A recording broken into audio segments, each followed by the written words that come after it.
Di sini qi dibaca panjang. Perhatikan rumus mad tabi'i yang di kotak nomor 1 pula, sekarang yang nomor 1. Maka lafaz Allahnya ini dibaca tarkik, dibaca tipis.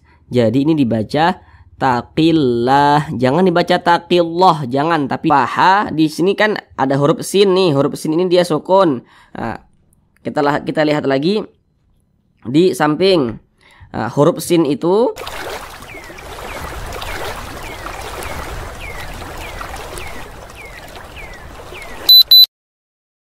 Assalamualaikum warahmatullahi wabarakatuh. Apakah Bapak Ibu Saudara semuanya masih terbata-bata dalam membaca Al-Quran, belum lancar dalam membaca Al-Quran, dan juga belum memahami ilmu tajwid? Mari belajar mengaji Al-Quran bersama kami. Akan kami jelaskan tajwidnya dengan pelan-pelan, sehingga insya Allah Bapak Ibu Saudara semuanya langsung bisa memahami ilmu tajwid Al-Quran dengan mudah. Kemudian dengan kita memahami ilmu tajwid, maka insya Allah bagi yang belum lancar dalam membaca Al-Qurannya bisa segera lancar. Kemudian bacaannya itu semakin bagus, semakin indah dan enak untuk didengar.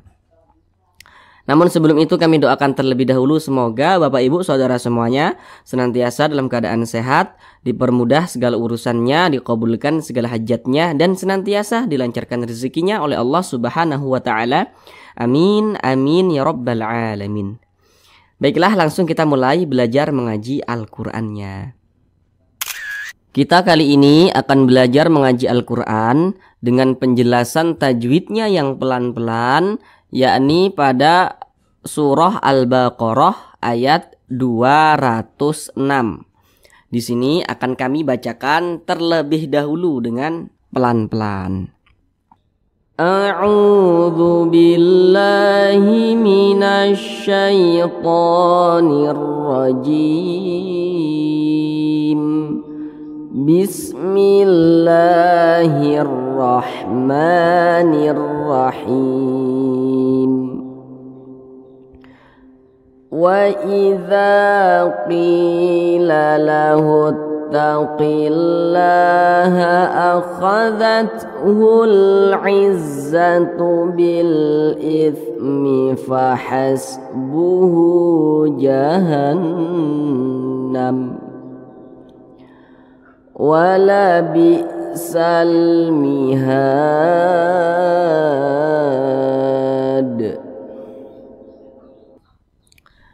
Baik, sekarang kita bahas tajwidnya dengan pelan-pelan. Namun sebelum itu ada beberapa hal yang kami sampaikan di awal untuk memudahkan Bapak Ibu Saudara semuanya dalam memahami apa yang kami sampaikan.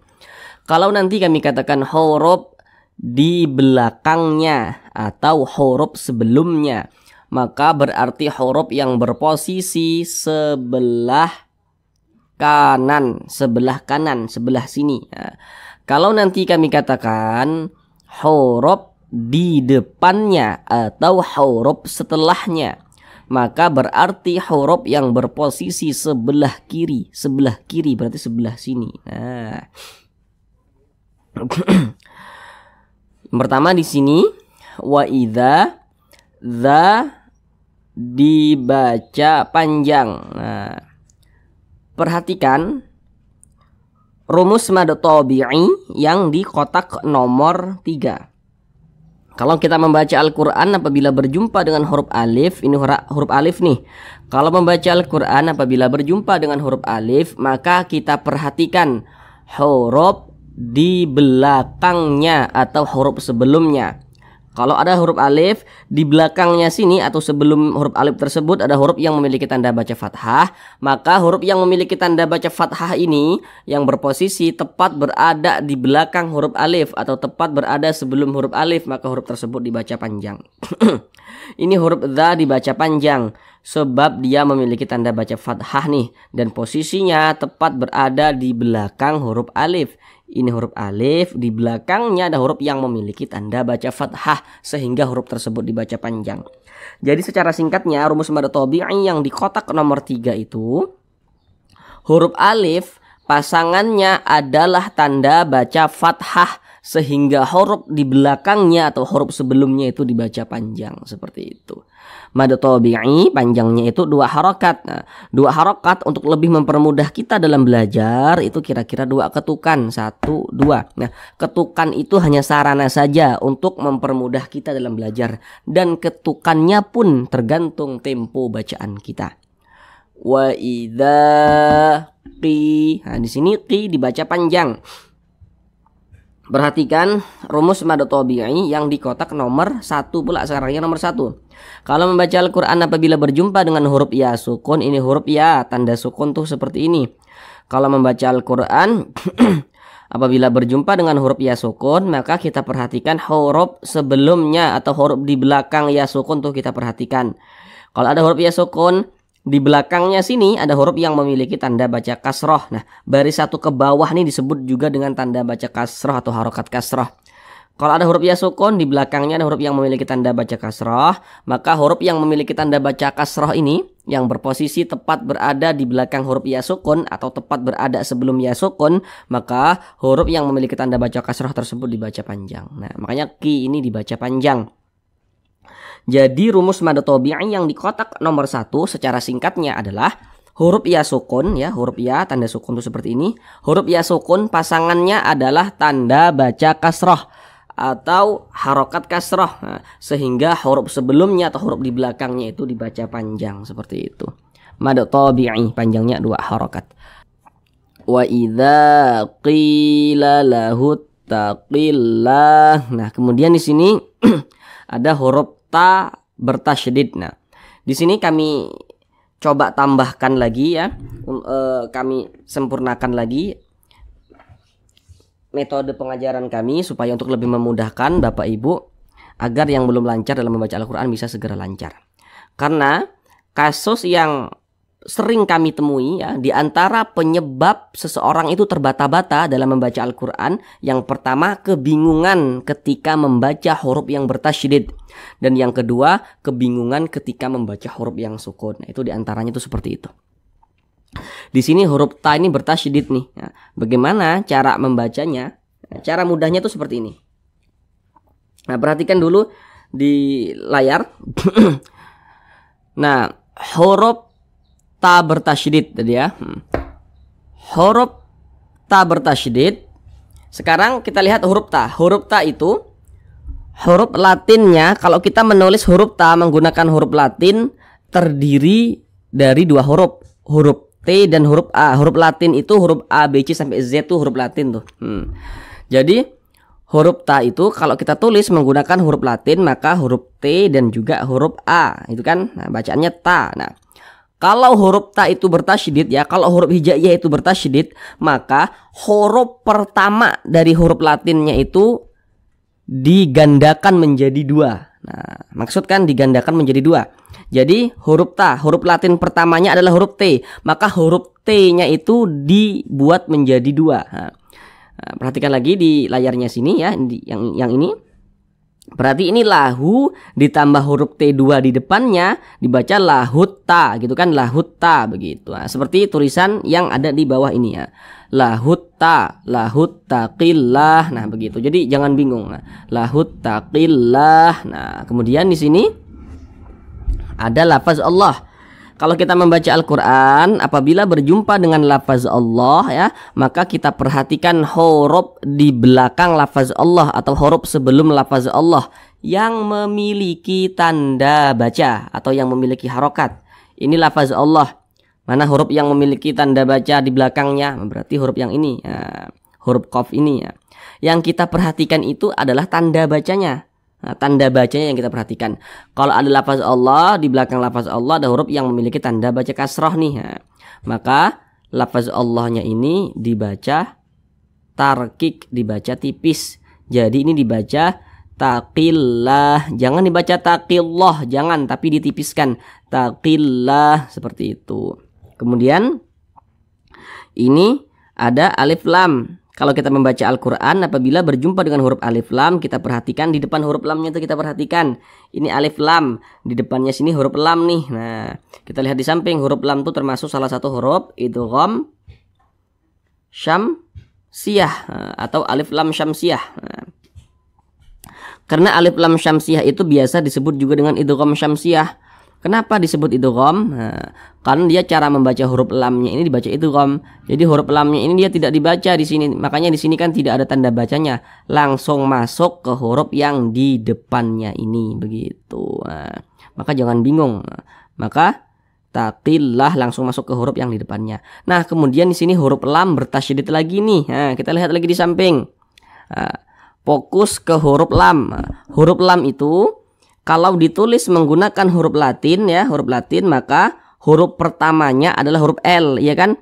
L A M. Huruf Latin yang pertamanya adalah huruf L. Nah, jadi kalau huruf lamnya itu bertasydid, maka huruf L-nya itu didobel menjadi 2. Makanya di sini taqi ditambah L2 di depannya menjadi takil. Nah, takillah seperti tulisan yang ada di bawah ini. Nah, takil, nah, gitu kan?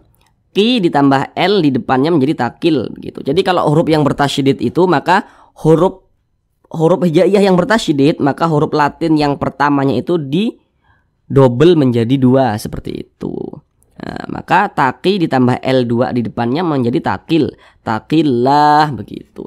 Kemudian lafaz Allah ini dibaca panjang. Perhatikan tanda mad atau tanda panjang yang di kotak nomor 4. Kalau membaca Al-Quran berjumpa dengan suatu huruf yang di atasnya memiliki tanda baca fathah berdiri ya, atau alif kecil. Nah, maka huruf yang di atasnya memiliki tanda baca fathah berdiri, maka huruf tersebut dibaca panjang.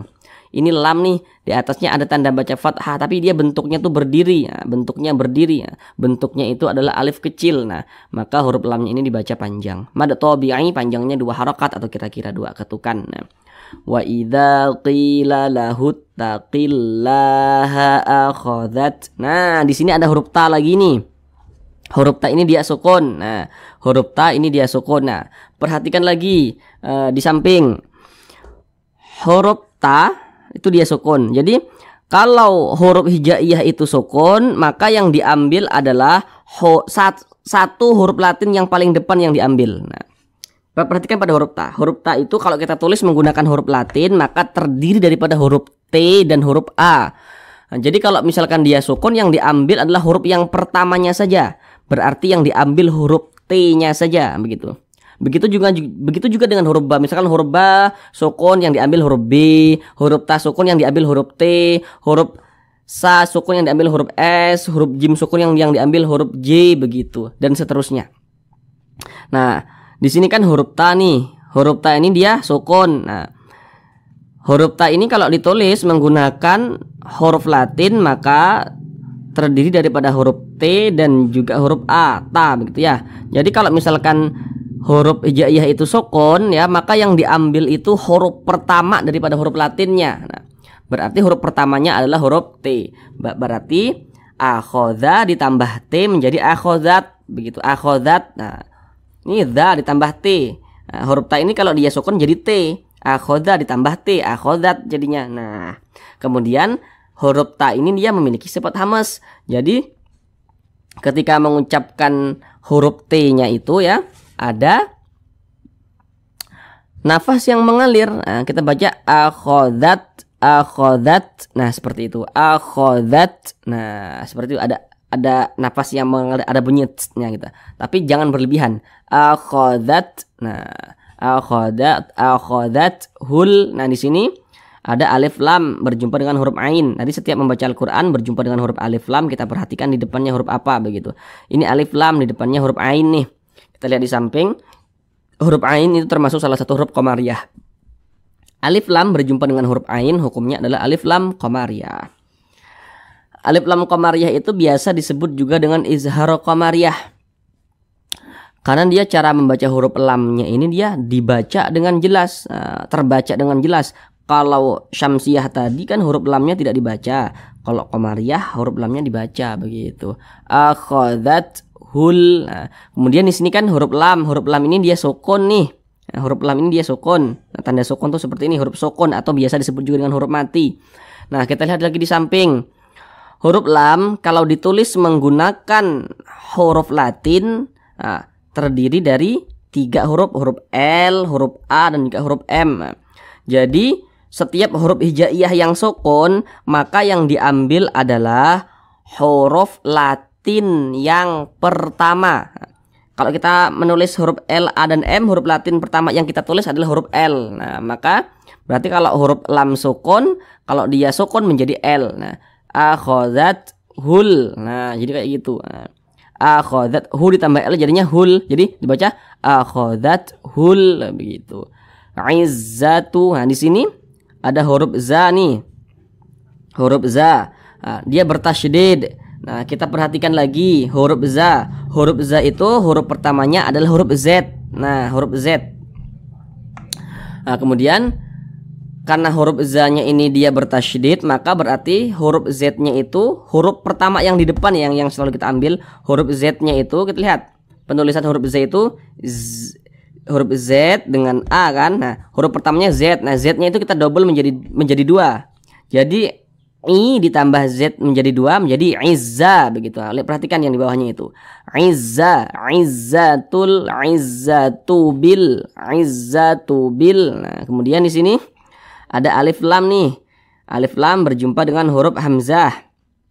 Nah, kok ini huruf hamzah bukankah ini huruf alif? Nah, ini jadi kalau kita membaca Al-Qur'an berjumpa dengan huruf alif yang memiliki tanda baca, maka itu adalah huruf hamzah. Nah, ini alif lam berjumpa dengan huruf hamzah. Kita lihat di samping, huruf hamzah itu termasuk salah satu huruf qamariyah. Maka alif lam berjumpa dengan huruf hamzah, hukumnya adalah alif lam qamariyah. Maka huruf lamnya dibaca bil, bil dibaca jelas, dibaca izhar, bil. Nah, kemudian huruf lam ini dia sukun nih, sukun. Nah, perhatikan lagi di layar. Nah, huruf lam kalau dia sukun, nah, maka yang kita ambil adalah setiap huruf sukun, setiap huruf hijaiyah sukun ya, yang kita ambil adalah huruf Latin yang pertama. Nah, kita lihat huruf lam. Huruf lam itu kalau kita tulis menggunakan huruf Latin terdiri daripada huruf L, huruf A, dan juga huruf M. Huruf Latin yang pertamanya mana? Berarti huruf L. Nah, jadi ini B ditambah L jadinya bil begitu. Nah, jadi jangan bingung. Bil. Nah, bil if. Nah, di sini ada huruf tha. Nah, perhatikan di samping huruf tha itu, huruf tha ini kan dia sukun. Nah, huruf tha kalau kita tulis menggunakan huruf Latin terdiri dari huruf S dan juga huruf A.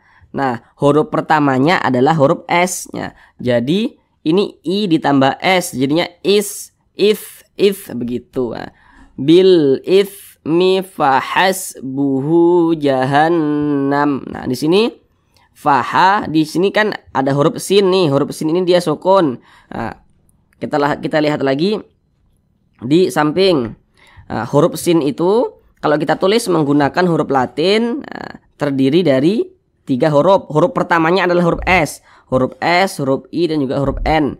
Jadi huruf hijaiyah itu apabila dia sukun, maka huruf Latin pertama yang kita ambil. Nah, huruf sin ini huruf Latin pertamanya apa? Huruf S begitu. Maka faha ditambah S jadinya fahas gitu.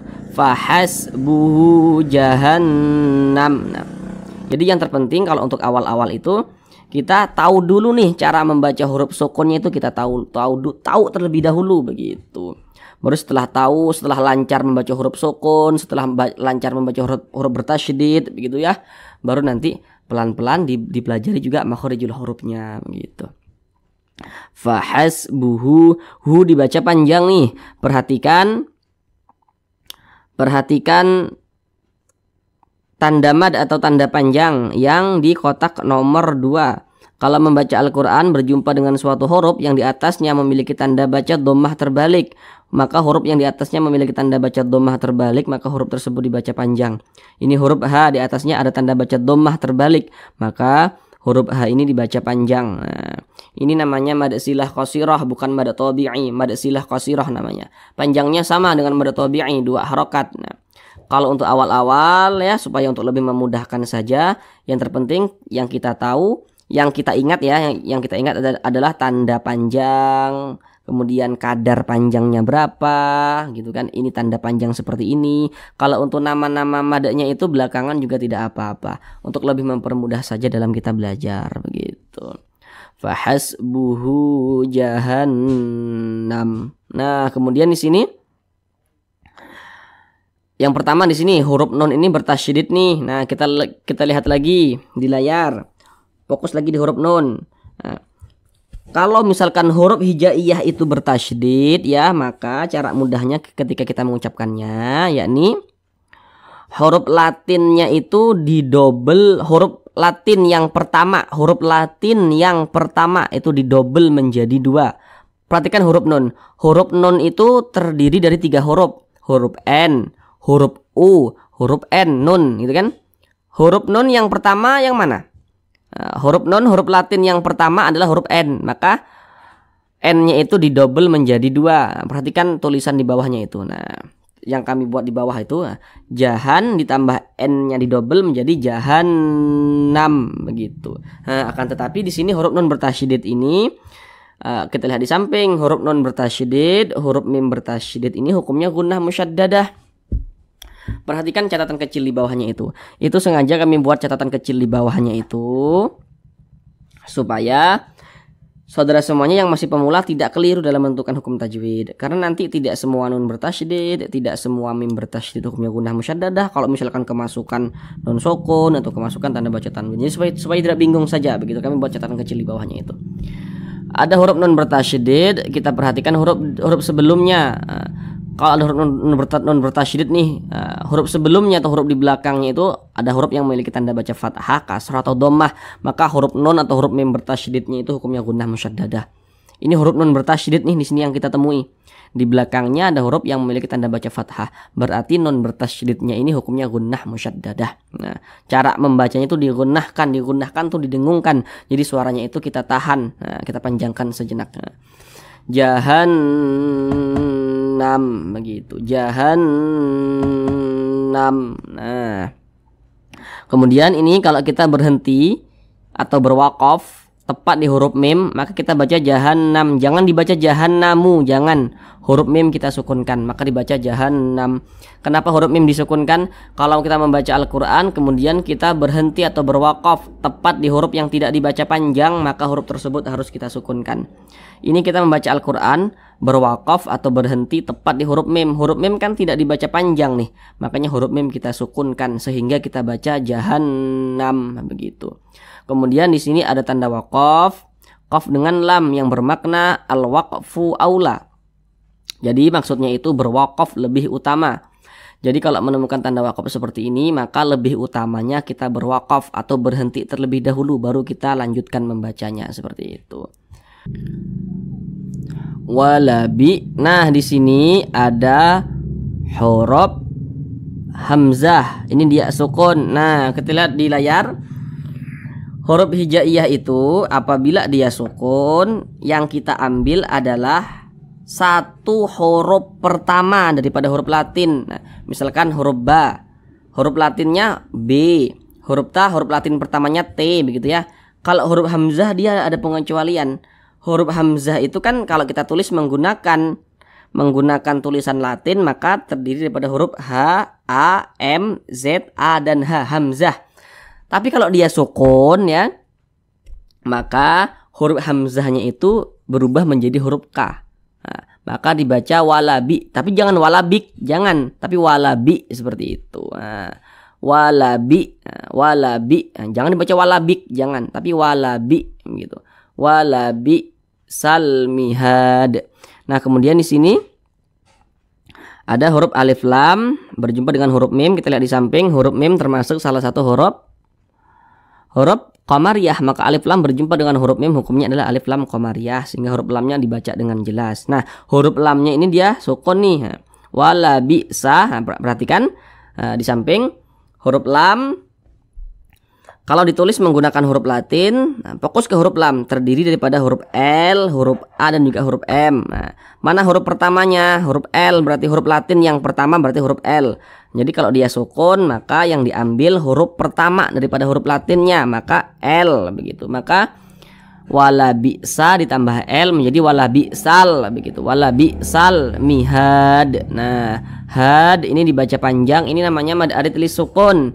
Nah, namun sebelum itu perhatikan terlebih dahulu rumus mad tabi'i yang di kotak nomor Nomor 3, kalau kita membaca Al-Quran apabila berjumpa dengan huruf alif, di belakang alif ada huruf yang memiliki tanda baca fathah, maka huruf yang memiliki tanda baca fathah yang berposisi tepat berada di belakang huruf alif dibaca panjang.